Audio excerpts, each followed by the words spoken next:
I think we all take lessons from this. I think everybody implementing Ripple at their own company is looking to hear some success stories from others. So we're going to go back to back to back with some success stories to talk about how some of our customers have implemented what Ripple's got and to change their customer experiences. So here we go. Here's some customer success stories.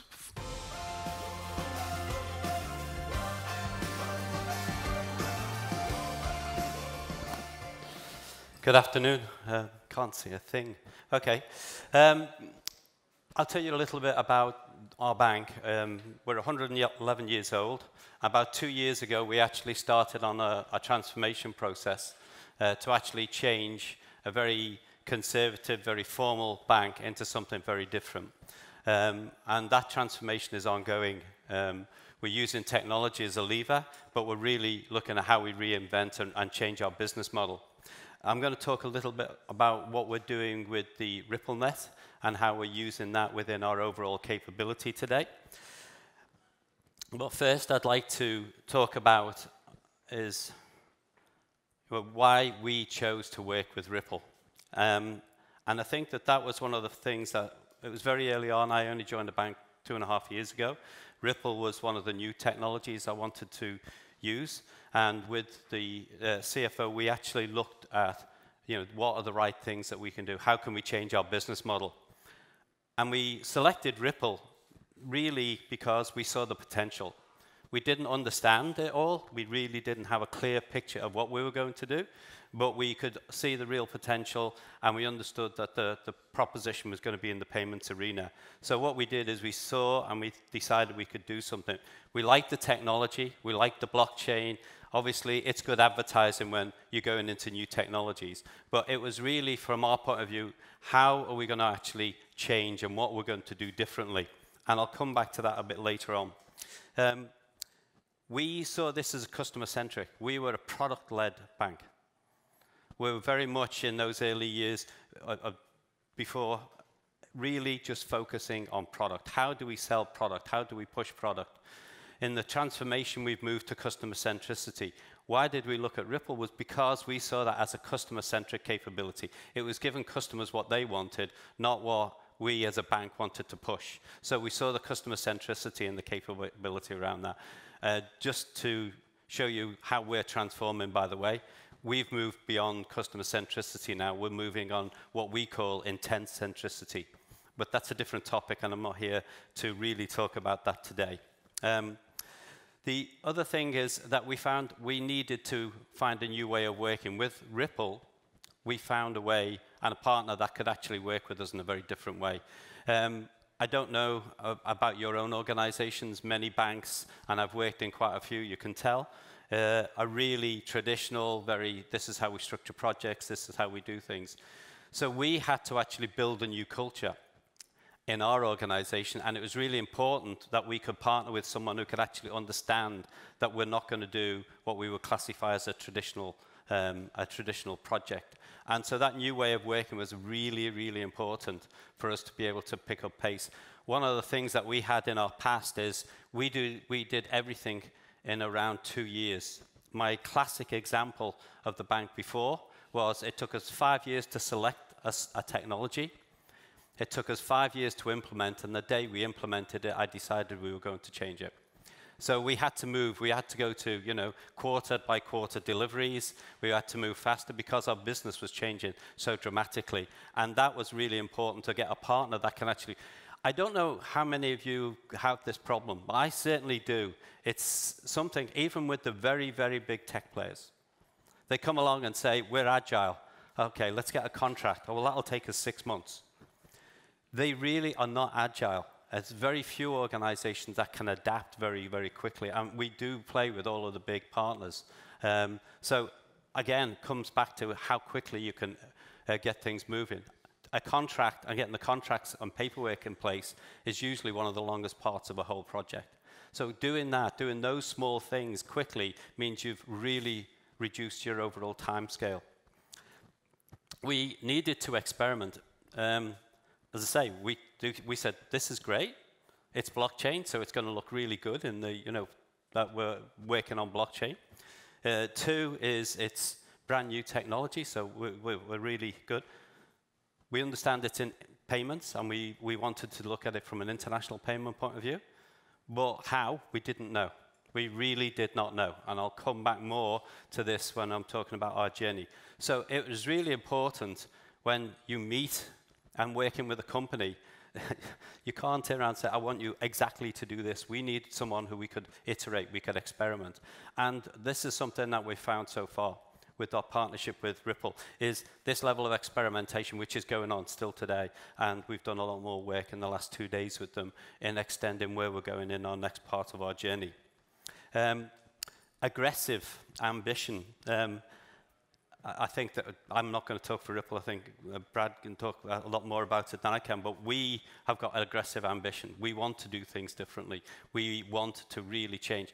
We don't see a bank being relevant to its customers in the next 5 to 8 years.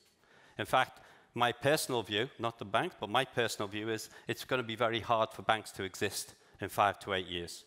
There'll be a product behind some other brand. And so what we have been doing and working within our management team is we're looking at how we're going to make ourselves relevant. And that means we've got to be aggressive.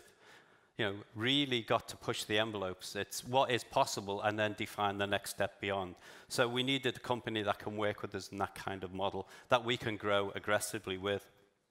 And the other thing is really, if this will work, that's fine, is to come to the point where we had a vision. We have a shared vision of what we want to do. Coming back to experimentation, we've evolved that whole vision.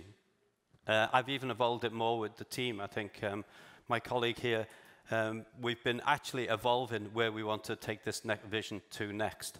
You know, so we've been developing as a management team what that vision is and how important it is so that we can shape up this aggressive expansion. Our journey is fairly simplistic. What we're doing, we are doing international remittance. We're doing that with one corridor today. We actually started in the July last year, and basically it's been very successful. We've got a partnership with SBI.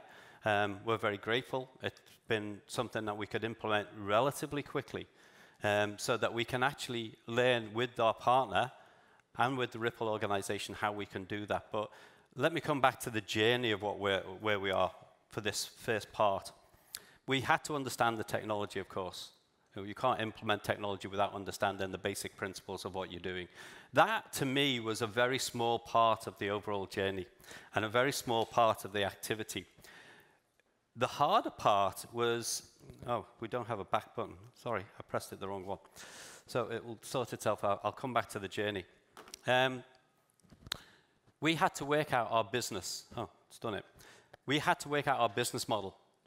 Now, that was the hard part, because you've got new technology. Now, it's always very, very simple to turn around and say, we're going to take that technology and we're going to take these old processes and put them on there. And the team had to really think through how they're going to change. So what they're going to do differently and how they're going to actually execute the processes. Doing payments, as everyone knows, is easy when everything goes right. It's the reality is when things go wrong. The hard part is how do you actually reinvent that capability. So the team had to sit down, and that took a huge amount of time in comparison to the technology implementation. That was about 6 months. Really thinking through how they were going to do it, how we were going to operate. Going through, we had it reviewed at the senior management level, going back and redesigning it. Then we decided, right, now we have to prove the capability, but it's brand new technology.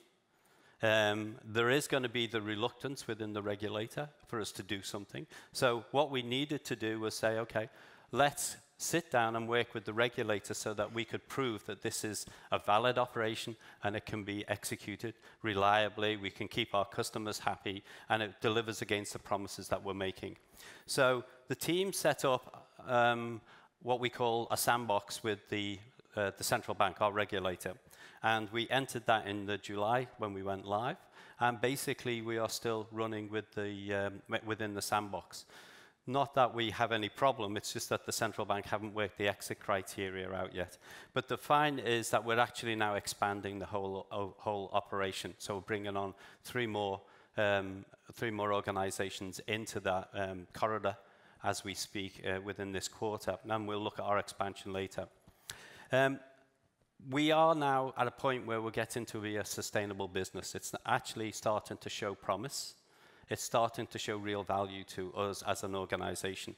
And so now we've got to start to think, okay, this is where our journey, and this is where our journey really began.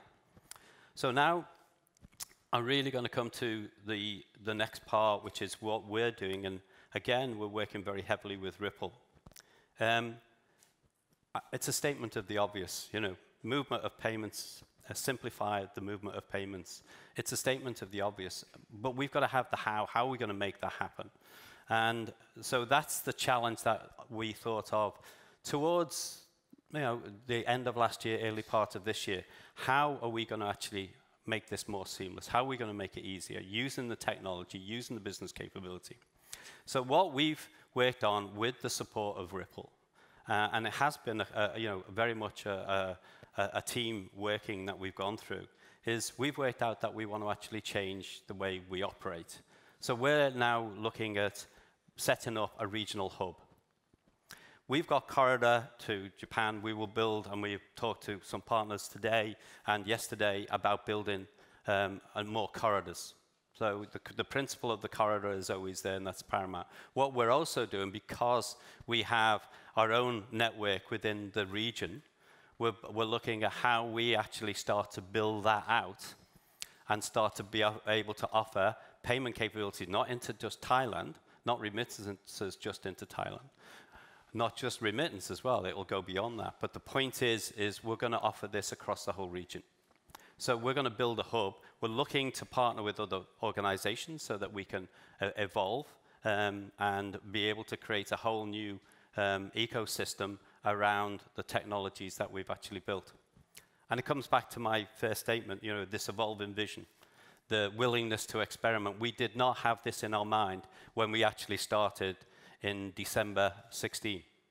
It was the furthest thing. All we wanted to do was to make the international payments a lot easier for us. If we could do that, the other thing is, and personally, I wanted to play with blockchain. So those were the things, those were the drivers.